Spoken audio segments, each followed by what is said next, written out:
প্রিয় দেশবাসী, আপনারা ইতিমধ্যেই জেনেছেন যে ফ্যাসিস্ট খুনি শেখ হাসিনার যেই সংবিধান রয়েছে সেই সংবিধানের রাষ্ট্রপতি উনি কিছুক্ষণ আগে বিবৃতি দিয়েছেন যে ফ্যাসিস্ট খুনি শেখ হাসিনা যে দেশ থেকে পালিয়েছে তার কাছে কোনো পদত্যাগপত্র জমা দেয়নি।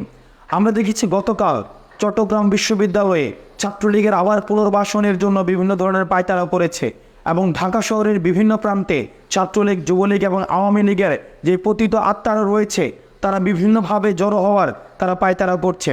আপনারা যদি প্রত্যেকটি ঘটনাকে আপনারা একত্রিত করার চেষ্টা করেন তাহলে দেখবেন যে আওয়ামী লীগ আবার পুনর্গঠিত হয়ে আবার এই বাংলাদেশে ফেসিবাদের রাষ্ট্র কাঠামো পুনর্গঠিত করার জন্য তারা চেষ্টা করছে।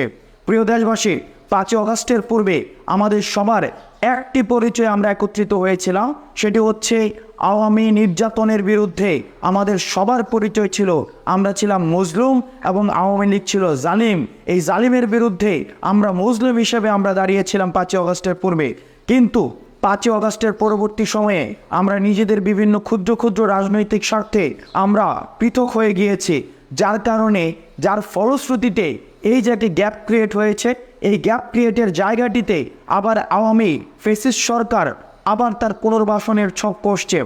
আমাদের দেশবাসীর প্রতি আহ্বান জানাবো এবং যে রাজনৈতিক দলগুলো রয়েছে, বিশেষ করে বিএনপি, জামাত, ছাত্রদল এবং ছাত্র শিবির, যারা গত 16 বছর ধরে বিভিন্ন আওয়ামী ফ্যাসিস্ট সরকারের রাজনৈতিক নিগ্রহের শিকার হয়েছেন, আমরা আপনাদের কাছে আহ্বান জানাবো নিজ নিজ দলীয় স্বার্থের ঊর্ধ্বে উঠে আমরা 5 আগস্টের পূর্বে যেভাবে মজলুম হিসেবে আমরা জনতার কাতারে এসে দাঁড়িয়েছিলাম এবং ফ্যাসিস্ট খুনি শেখ হাসিনার বিরুদ্ধে আমাদের অবস্থান জারি করেছিলাম এবং নিজেদেরকে এই জালিমের বিরুদ্ধে আমরা মজলুমের কাতারে এনে দাঁড়িয়েছিলাম, এই আওয়ামী লীগকে স্থায়ীভাবে বাংলাদেশ থেকে নিষিদ্ধ করার জন্য এবং আওয়ামী লীগের স্থায়ীভাবে সমূলে উৎপাটনের জন্য শেষ পর্যন্ত আমাদেরকে একত্র থাকতে হবে।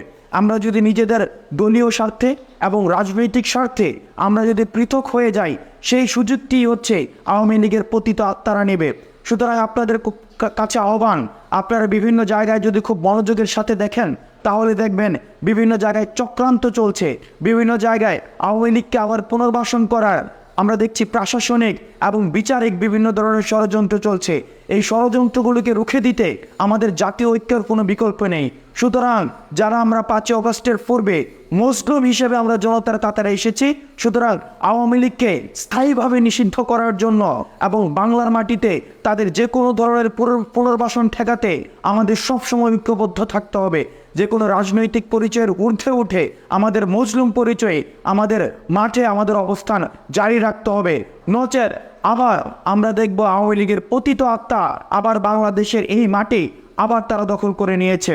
সুতরাং আমরা আমাদের জায়গা থেকে শক্ত অবস্থান নিশ্চিত করব, যাতে করে আওয়ামী লীগের কোনো পতিত আত্মা আর কোনোভাবেই বাংলাদেশের মাটিতে পুনর্বাসিত না হতে পারে।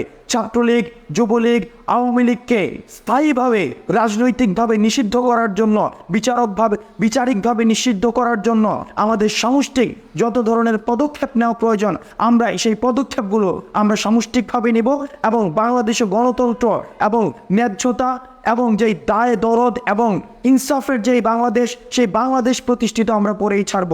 আপনারা সবাই ভালো থাকবেন, সুস্থ থাকবেন এবং আওয়ামী লীগকে স্থায়ীভাবে বিতাড়িত করার জন্য আমাদের যে সংগ্রাম, এই সংগ্রাম সবসময় জারি থাকবে। সালামু আলাইকুম রহমতুল্লাহ।